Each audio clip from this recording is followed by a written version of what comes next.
Os lugares perdidos exercem um tremendo fascínio. É a mistura de mistério e perigo que faz inúmeras pessoas irem em peregrinação a eles a cada ano. Em busca do inacreditável, você conhecerá 10 objetos misteriosos e abandonados. Estes não são apenas destaques arquitetônicos. Todos eles compartilham uma história trágica que lhes deixou uma marca tangível até os dias de hoje. Portanto, se você está procurando uma aventura real, assista ao vídeo agora. Você é fascinado por coisas misteriosas e descobertas incríveis? Então nos deixe um like e junte-se a nós em nossa jornada de aventura. Berlin-Teufelsberg, uma estação espiã encontra arte de rua. Uma verdadeira dica para os viajantes de Berlim é a antiga estação de escuta Teufelsberg, artificialmente produzida nos anos 70. A segunda maior elevação em Berlim é uma montanha de escombros. Durante a Segunda Guerra Mundial, um centro de treinamento para nacional-socialistas deveria ser construído lá. A Faculdade de Tecnologia de Defesa, que foi explodida após a guerra, constituiu a maior parte dos escombros. Nos anos 50, a montanha estava então repleta de mais escombros de guerra. Estas são precisamente a base sobre a qual uma estação de escuta americana para a NSA foi construída nas próximas décadas. As 5 cúpulas de antenas distintas serviram como parte da rede de espionagem Echelon para os americanos e britânicos durante a Guerra Fria. Com o fim da Guerra Fria, as instalações foram abandonadas. Uma reconstrução planejada no final dos anos 90 foi abandonada devido aos protestos maciços dos ambientalistas e aos imensos custos de construção. Hoje em dia, as instalações imponentes podem ser visitadas. É uma das maiores exposições da arte de rua em Berlim. Você pode percorrer os corredores por conta própria ou participar de uma excursão em grupo. Assim, você não pode ver apenas um prédio abandonado. É a mistura de história, decadência e arte. A Vila Vanli de OVNIs em Taiwan. Se você estiver em Taiwan, não perca a Vila de OVNIs na cidade de Nova Taipei. Ali mesmo, um pouco escondido, você encontrará um pequeno grupo de casas estranhas. UFO Village é um resort de férias abandonado com bangalôs futuristas. Localizada fora de Taipei, a vila já foi um centro de arte moderna e a visão evoluída do arquiteto finlandês Matti Suuronen. As casas Futuro e Venturo foram projetadas por ele em 1968. Em sua terra natal, elas deveriam servir como chalés de esqui ultramodernos. Durante uma viagem à Finlândia, o designer taiwanês Su Ming ficou impressionado com o estilo das pequenas casas. Assim, ele projetou sua própria criação e, em 1980, nasceu a Aldeia de OVNIs. Hoje, você vai encontrar ruas abandonadas e pequenos OVNIs coloridos que ostentam visivelmente os traços da decadência das últimas décadas. Eles olham para fora do lugar e formam um forte contraste com a natureza ao redor. Quando abriu, os ricos do país afluíram a Wanli e os turistas também vieram em grande número para relaxar e surfar. Mas, no final dos anos 80, a maioria das casas foi abandonada e a vila, outrora voltada para o futuro, começou a desvanecer-se da memória das pessoas. Portanto, da próxima vez que você estiver em Taiwan e se perguntar como as pessoas imaginaram o futuro no passado, você encontrará a resposta em Wanli. Visite o MS World Discoverer. Escondido em uma pequena e isolada baía nas ilhas Ngela, um navio naufragado está esperando por você para explorá-lo. Ao leste da Nova Guiné estão as Ilhas Salomão, uma nação insular nos mares do sul. As Ilhas Ngela são um pequeno grupo de ilhas que pertencem a ela. Se você quiser ver algo extraordinário durante sua próxima viagem aos mares do sul, então você deve ir para Roderick Bay. E é aí que se encontra o naufrágio do MS World Discoverer. O navio de cruzeiro foi construído na Alemanha em 1974, onde foi inicialmente nomeado Biva Discoverer. Depois de ser vendido e renomeado várias vezes, o navio recebeu seu nome no final dos anos 90. Ele cruzou os mares deste mundo, levando turistas e pesquisadores a ilhas remotas e blocos de gelo. No entanto, em 30 de abril de 2000, o navio se deparou com um desastre. Atingiu um recife na Baía de Roderick e houve um furo. O vazamento causou a entrada de água no interior e o navio tombou. Hoje ainda se encontra um ângulo de 46 graus, logo ao largo da costa, rodeado por uma natureza pitoresca e marcado por seu poder. A Igreja da Galinha na selva indonésia. Uma igreja que se parece com uma galinha. É exatamente isso que você vê quando está na estrada em Java. A história da origem de Gereja Ayam, como os habitantes locais chamam a igreja, é pelo menos tão estranha quanto sua aparência. A igreja, localizada em uma colina, teve origem na visão de Daniel Alansjah, um homem de negócios de Jakarta.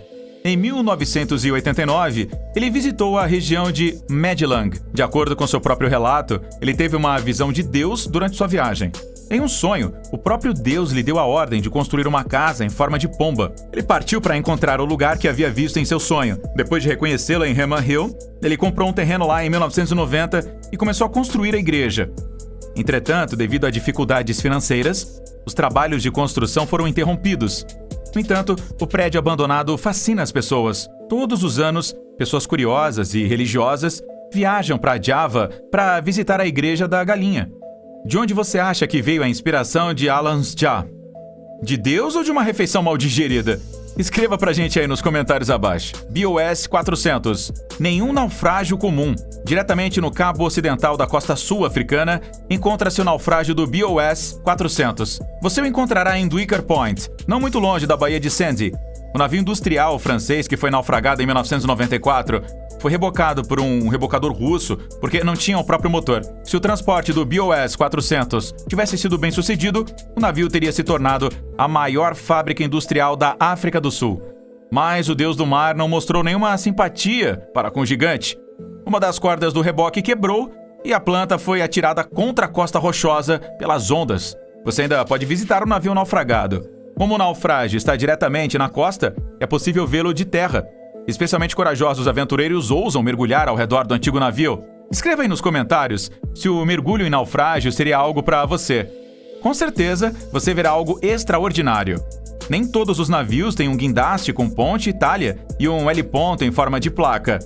Além disso, o BOS 400 é um triste memorial a uma oportunidade industrial que foi perdida. O cemitério de carros abandonados em Chatillon, na Bélgica. Perto da pequena cidade belga de Chatillon, havia uma vez um cemitério abandonado de um tipo especial. Na década de 1940, um sucateiro comprou inúmeros carros.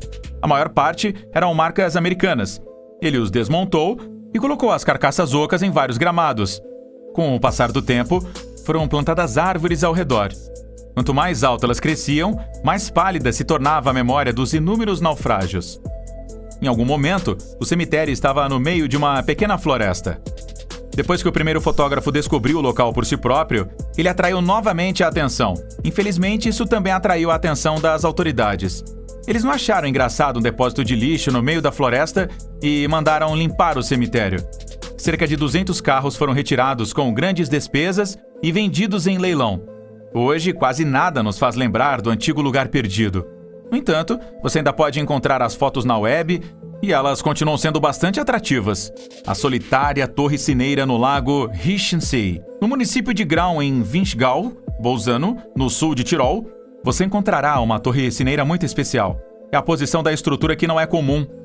A torre romântica salta do meio de um lago. Mas como a torre foi parar no lago? A rigor, ela tem uma história trágica. No início do século XIX, havia 3 lagos na região. Lago Heschen, Lago Graun e Lago Saint Valentin, que estavam muito próximos um do outro. Quando as comunidades vizinhas começaram a produzir energia hidráulica, o nível da água do Lago Heschen teve que ser aumentado em 5 metros. No final da década de 1930, a produção deveria ser ampliada, de modo que se falava até em elevar o nível em 22 metros.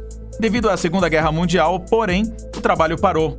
Mas imediatamente após o fim da guerra, os moradores ao redor do Lago Heschen tiveram que enfrentar a realidade. Mais de 150 famílias foram despojadas de suas casas e reassentadas.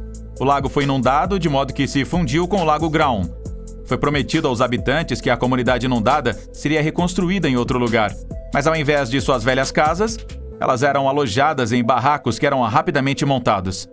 Indignadas com esta injustiça, muitas famílias deixaram a região. A única coisa que ainda nos lembra disso é a torre cineira do século XIII na Heschensee. Como um milagre, ela se levanta contra o tempo, o vento, o clima e a água, e relata sobre uma comunidade que foi roubada de seu sustento. Betty Eve WWA-14, uma estranha peça de arte da engenharia mecânica. A história de Betty Eve WWA-14 é também uma daquelas invenções do passado que hoje só faz você balançar a cabeça. A antiga aeronave soviética foi uma experiência do fabricante russo de aeronaves Betty Eve. Era para ser uma aeronave anfíbia de decolagem e aterrissagem vertical, movida por 14 motores, impulsionados pela Guerra Fria e pela corrida armamentista com os Estados Unidos, engenheiros e cientistas que continuaram tentando superar uns aos outros. A ideia para esta estranha construção veio do designer Robert Bartini.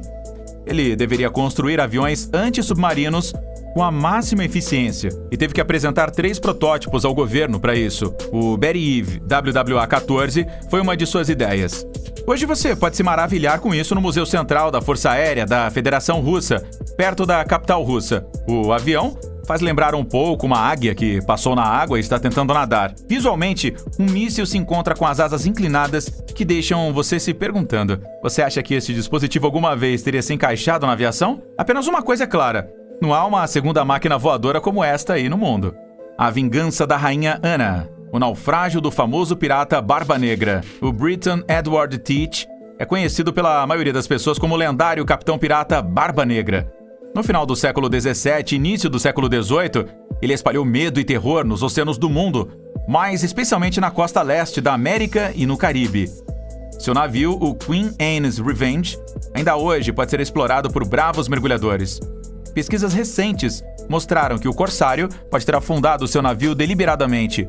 Se você quiser visitar o naufrágio, você o encontrará ao largo da costa da Carolina do Norte. Descoberto já em 1996, o navio afundado, que fica no fundo do mar com pelo menos 2 dúzias de canhões, ainda inspira numerosos aventureiros e exploradores. Foi capturado em 1717 e liderou uma frota de 30 navios capturados antes de ser finalmente abandonado. Antes de ser tomado pelo Blackbeard, era um navio de escravos no qual as pessoas eram sequestradas da África e trazidas para a América. Há, portanto, centenas de histórias trágicas de medo e desespero nos restos mortais dos veleiros de 3 mastros. Você está interessado em piratas e sua história? Se assim for, então A Vingança da Rainha Ana é ideal para você. Castelo de Lapalice, o castelo adormecido escondido na floresta polonesa. Na periferia da aldeia de Lapalice, na Polônia, encontra-se uma casa que se tornou um castelo. A propriedade de 52 quartos tem vista para um pitoresco lago e está escondida no bosque, na própria borda da Lapalice. À primeira vista, você não será capaz de adivinhar a idade do castelo, nem o fato de ser basicamente um lar familiar. A construção começou apenas em 1983 e, até hoje, o castelo de Lapalice nunca foi habitado. Naquela época, o escultor polonês Piotr Kazimierzak recebeu permissão de planejamento para sua casa independente com um estúdio dentro. Entretanto, a visão do artista rapidamente degenerou. Assim, os 170 metros quadrados planejados no início se tornaram um orgulhoso 5.000 metros quadrados. Tornou-se uma das maiores casas particulares da Polônia, com um enorme salão de baile, piscina e 12 pequenas torres em homenagem aos 12 apóstolos. Quando as autoridades locais notaram no início dos anos 90 que Piotr estava construindo tudo menos uma casa de família, os trabalhos de construção foram interrompidos. Partes da estrutura imponente ainda estão em construção, e o grafite adorna as paredes abandonadas do sonho escultórico. Talvez você explore a imponente propriedade com suas torres de sonho e seus maravilhosos salões. O que você achou aí deste vídeo? Conta pra gente nos comentários e até o próximo vídeo. Tchau!